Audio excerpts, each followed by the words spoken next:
Hello everyone, nice to see you after such a long break.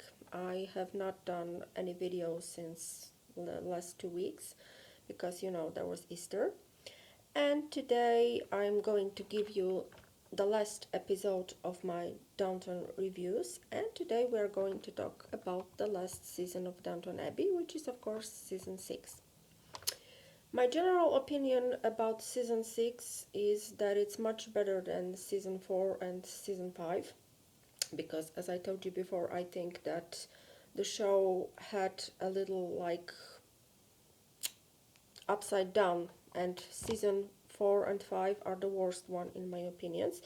But the last season, season 6, is a very good season, and I think that maybe fellows deliberately give us such a good season to make us feel sorry that we are ultimately said goodbye to the show, because we know that the season 6 was the last season and then we only had movies but no more seasons.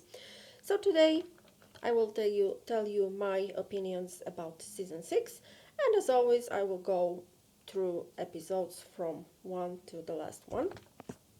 So let's start from episode 1 of season 6. I have to tell you that episode 1 of season 6 is one of my best favorite episodes from the whole series, and in a few moments I will get to the point why that is. But let's start from the general, thing about episode 1, the main plots from episode 1. We see that it's year 1925, and the whole season and the first episode begins with the planned changes in the hospital. And we have this, in my opinion, too long and too boring plot about the hospital changes. I mean, I realized that it was an important issue at the time, but I think that this plot should last for maybe 2 or 3 episodes. That's all. That should be ended then. But from some reasons, fellows decided to prolong this plot with the hospital quarrel for the whole season, and in my opinion, I think it was too much. Of course, there were people who were very in favor of changes, and in the beginning it was half and half, and then all the people were for the changes and for new procedures except Violet, and I think that it was Violet's stubbornness made that plot last such a long time. So we have a hospital quarrel in episode 1. We also have a plot about Mary being blackmailed by the maid from the hotel in which she was staying with Tony Gillingham when they were having their sex week. So we have that maid that is blackmailing Mary because she knows that Mary was staying there with Tony Gillingham in one room. So she wants to have some money from Mary to be silenced, but Mary does not agree to give her any money.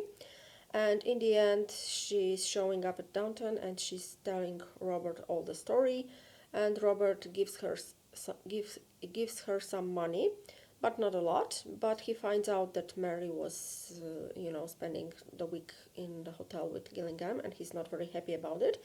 But then he realizes that Mary is an adult now and that she can do whatever she wants with her personal intimate life. So this is it. We have a shooting. I think it was New Year's shooting. I think so.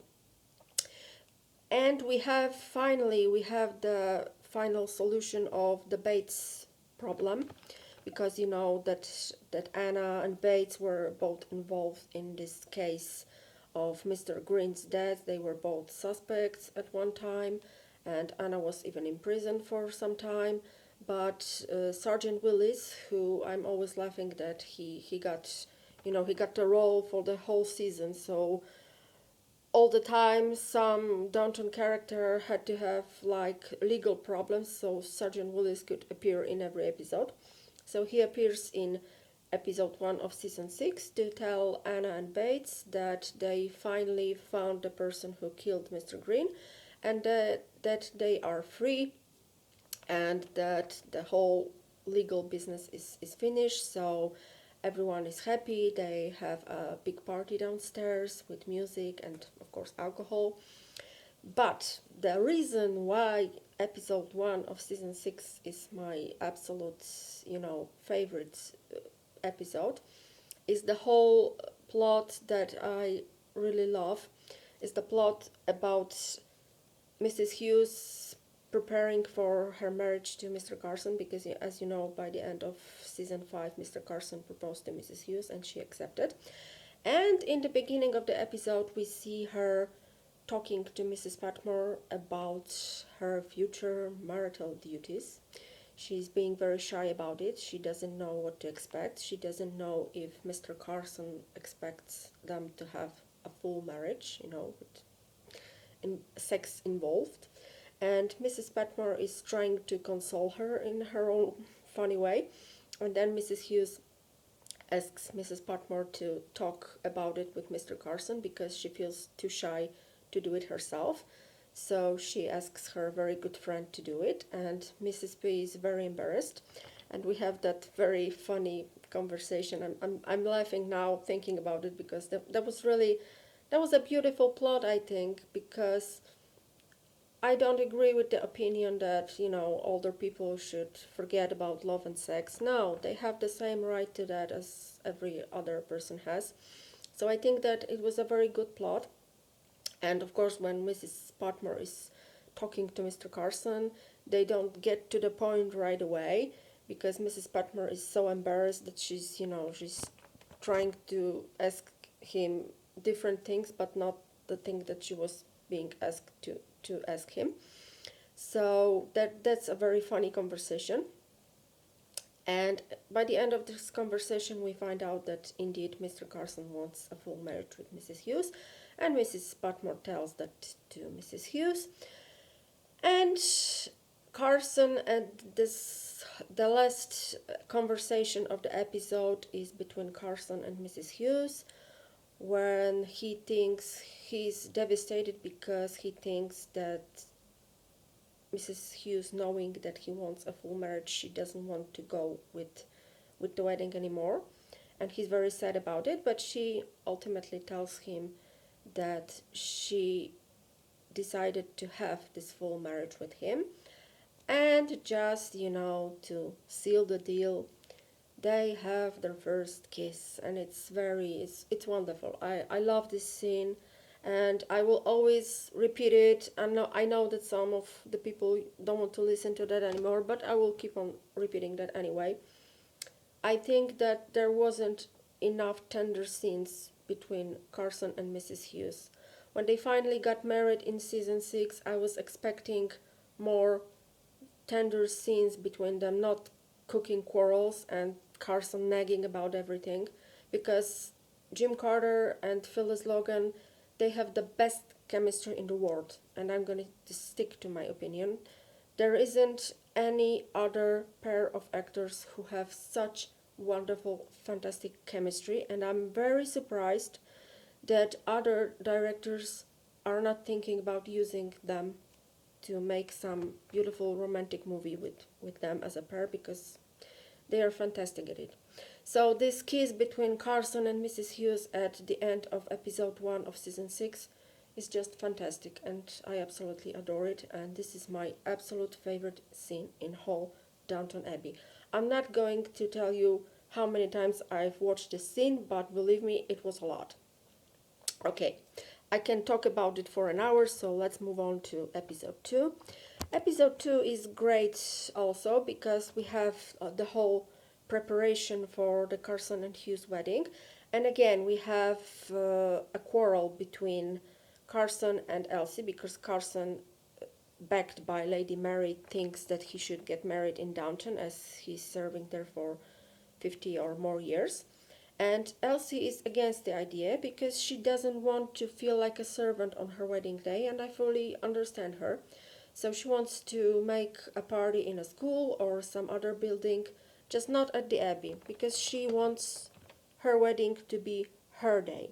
And she tells a very wise thing talking to Carlson, and I fully agree with her again, that the wedding day belongs to the bride. Of course, it's a celebration of love of two people, but I always thought that the wedding day should belong to the bride, meaning that the bride should have the deciding opinion about the place, about the style of the party, about I think that the groom should just appear on the right time, on the and right place, and say yes, and that's his whole, his whole thing that he should do on the wedding day, and all the other decisions should belong to the bride.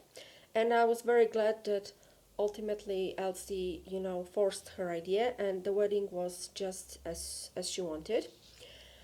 And in episode 2, we also have, we don't have Tom because Tom and Sibby went away, so they were not in episode 1 and they were not in episode 2. And we have Pig Show, in which everyone from Downton are attending. And we see again Mr. and Mrs. Drew. And we see that Mrs.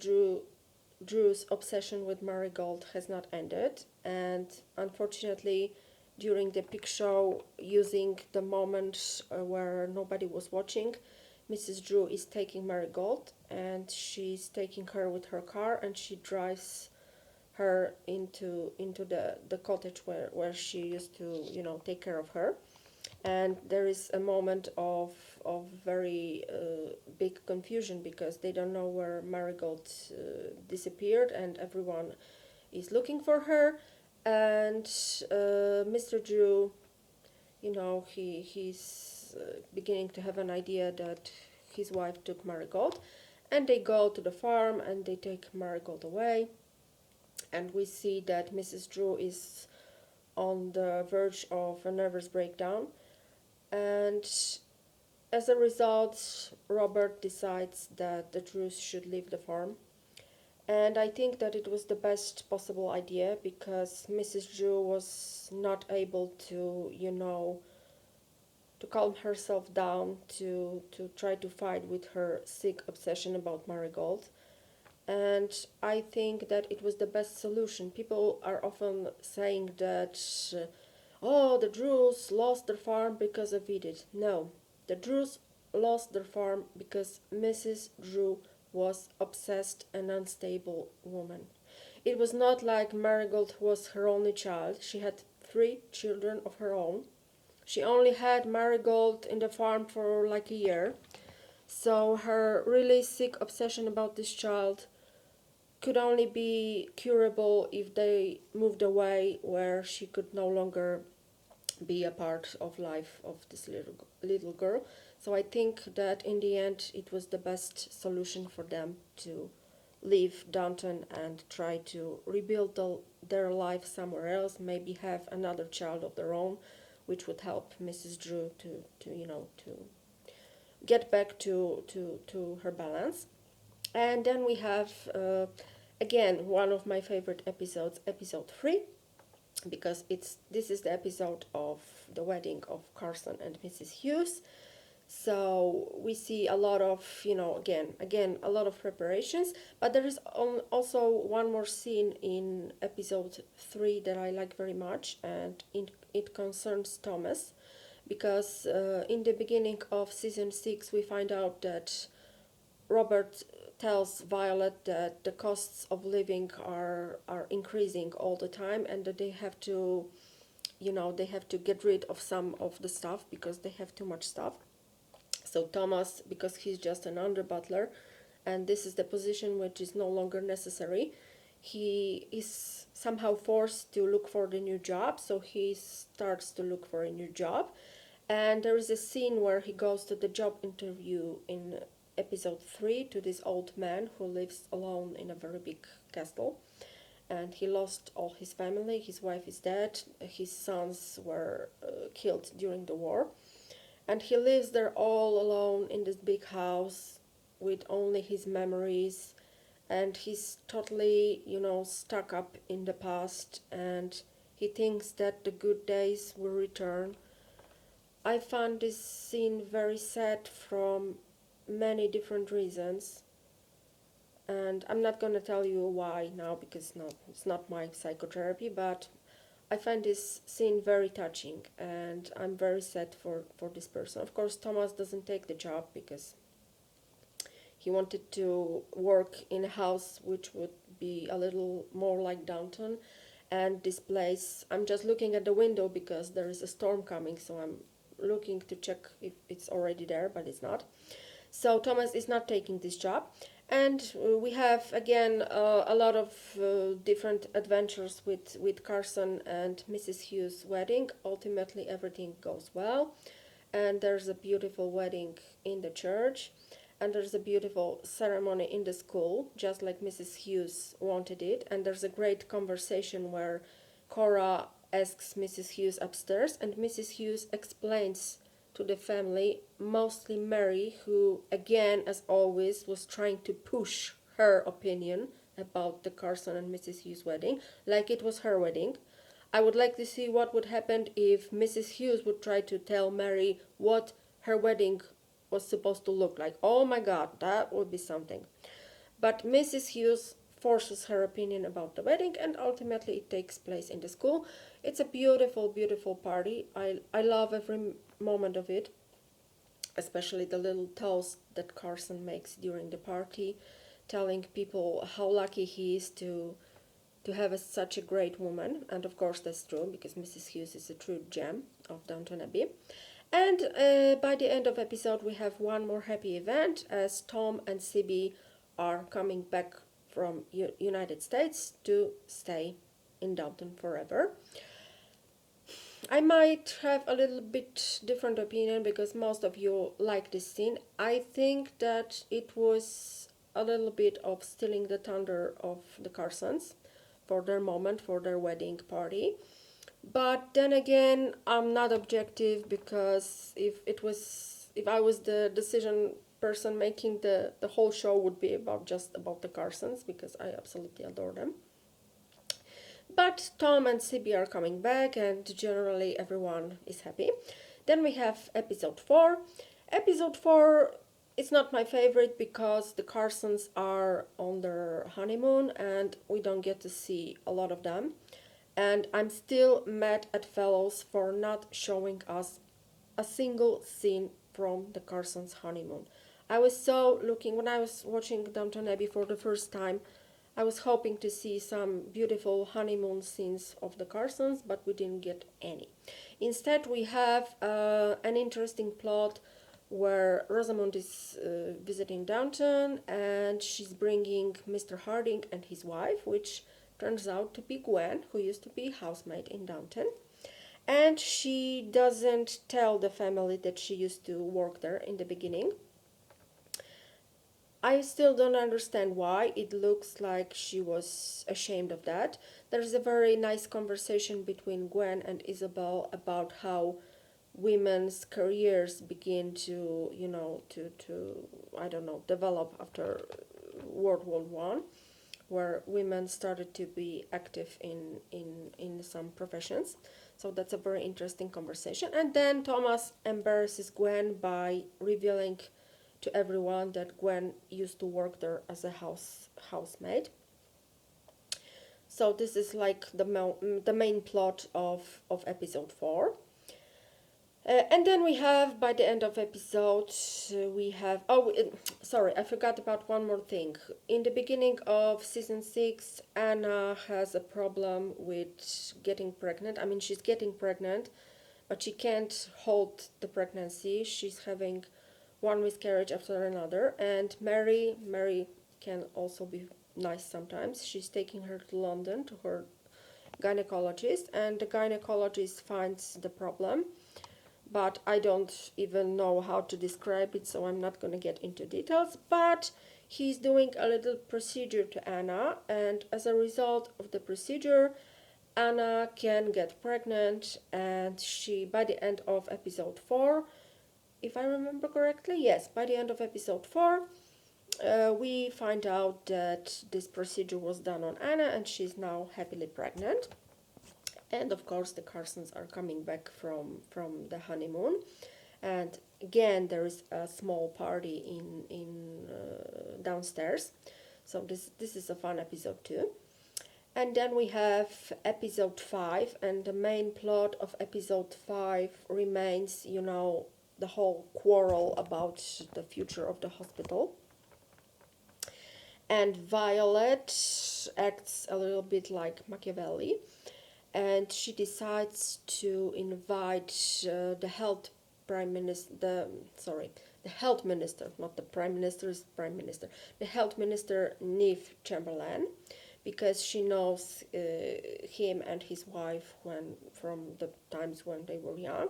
So, to everyone's amazement, Neve Chamberlain decides to visit Downton Abbey.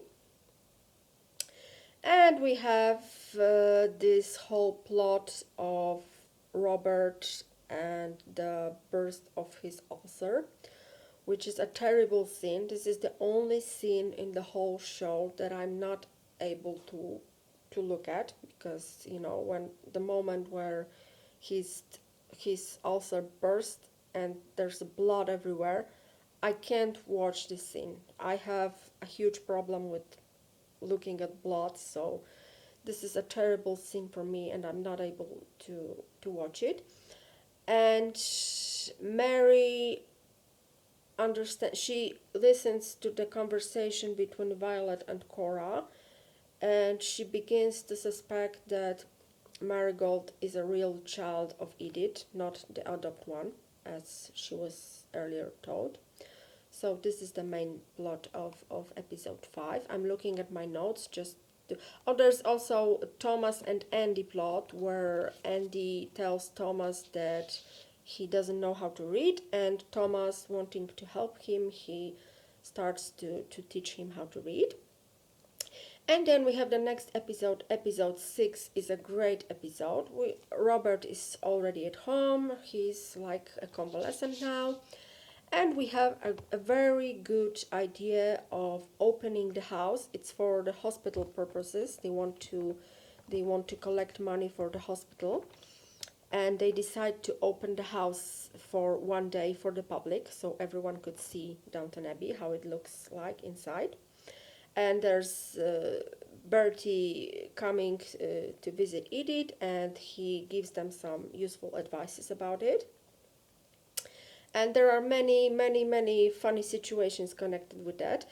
I personally believe that it was a great idea for them, and if I were on their place, I would open the house regularly, but just for them, because they opened it to collect the money for the hospital. But I would open the house just to gain money. They were, complaining that the costs of living were increasing all the time.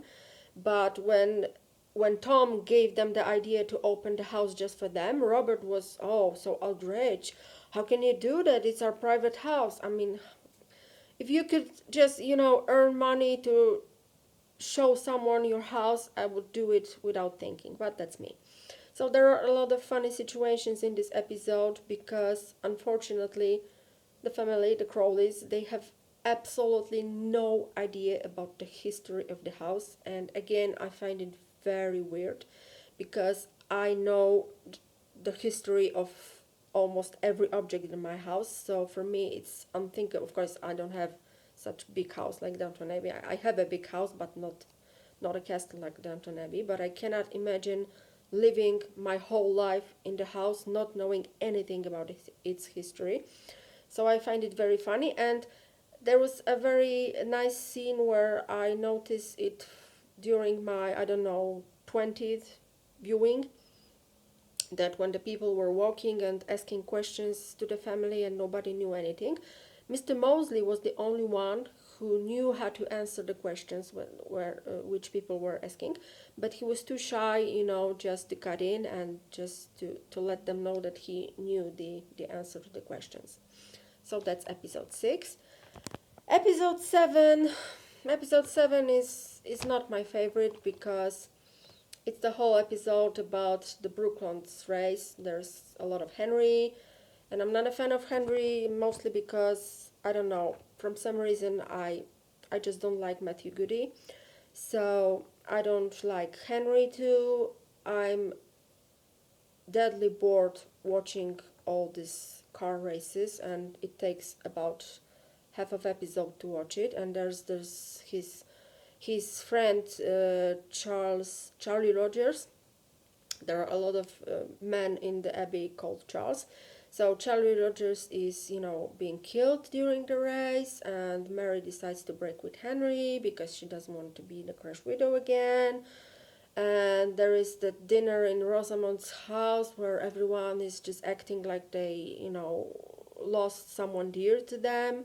I wish they would show the same level of sympathy when Edith's love, Michael Gregson, was killed. They didn't care about it. They went for a picnic. And when Charlie Rogers, who they barely knew, died, they were just acting like something terrible has happened.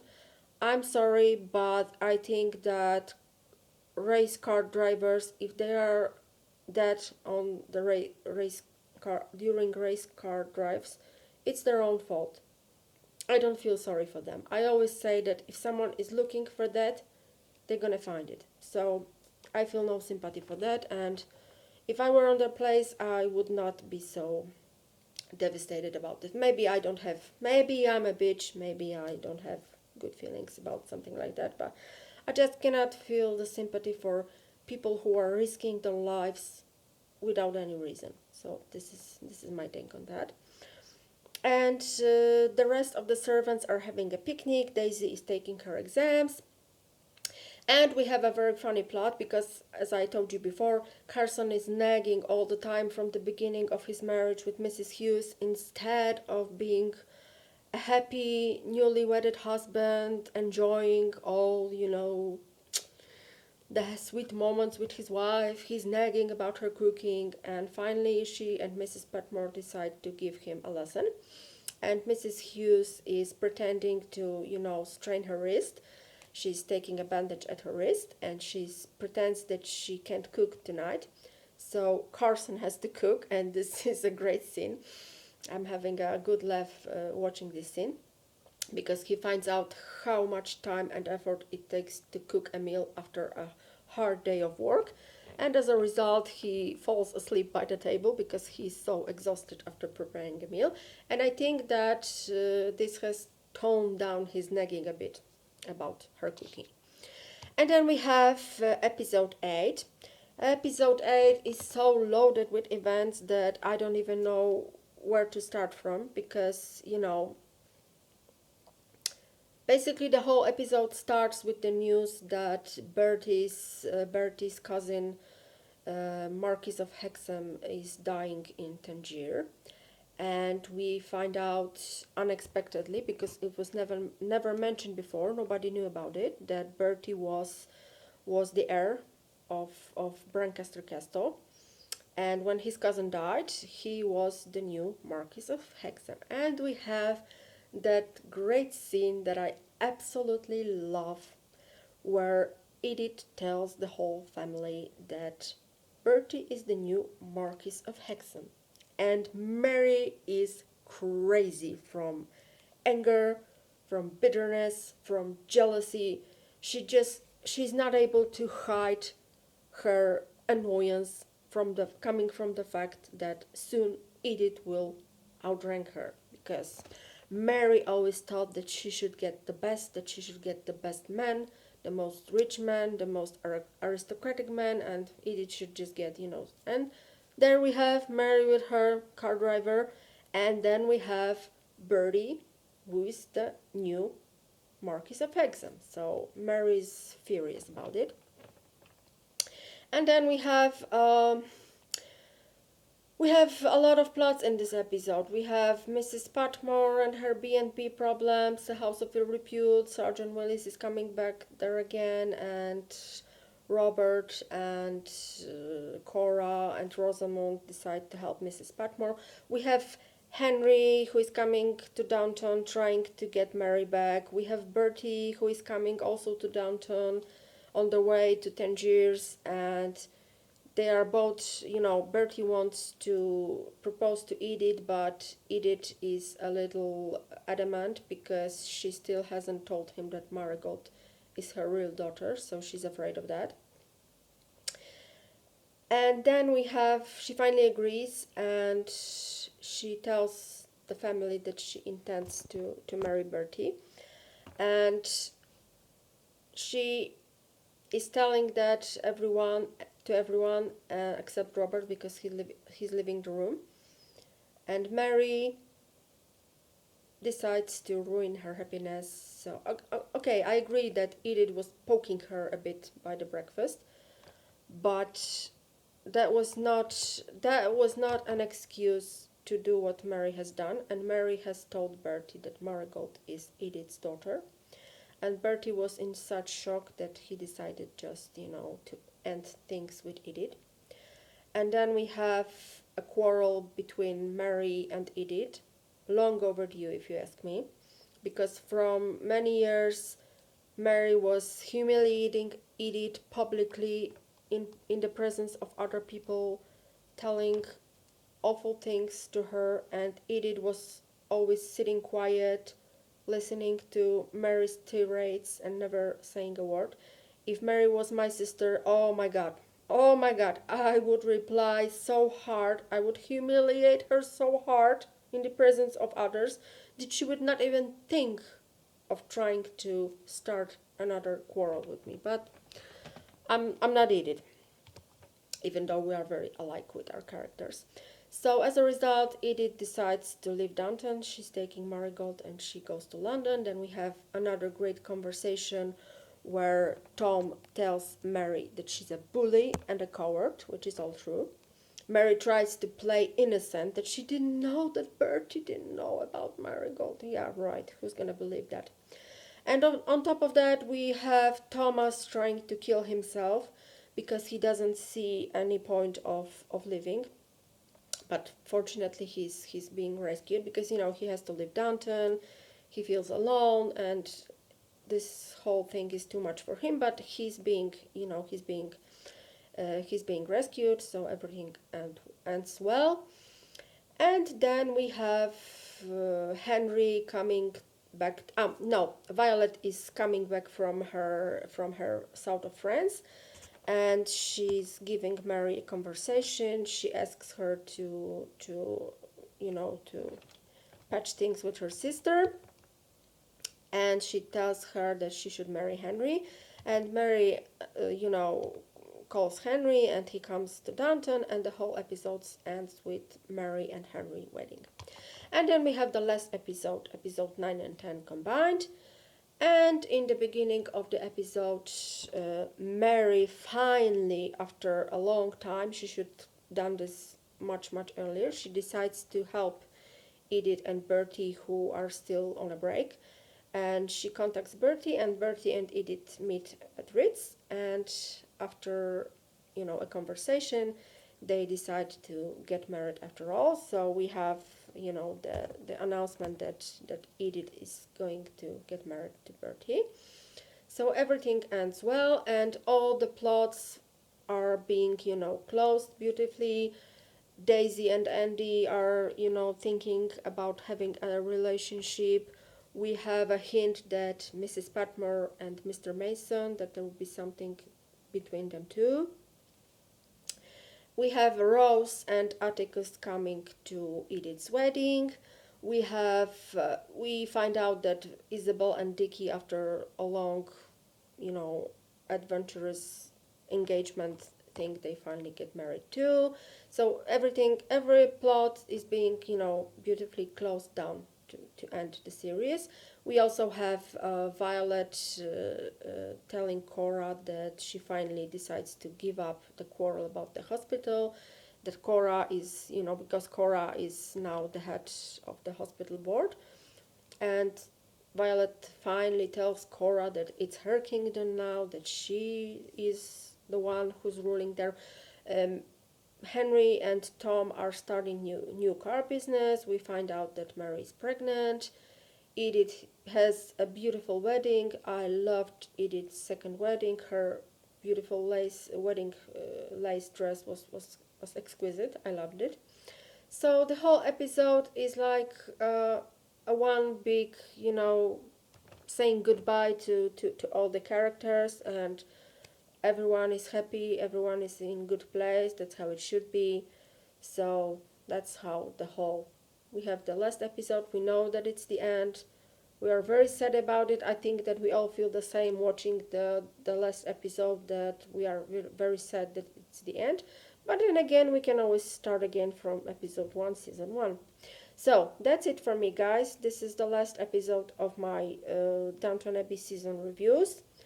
I'm not sure if I will record any other videos, but I will talk about it in the group maybe. So thank you to those of you who had time and patience to listen to my blah blah blah for 6 episodes, and I hope that you liked it. So have a nice day. Bye.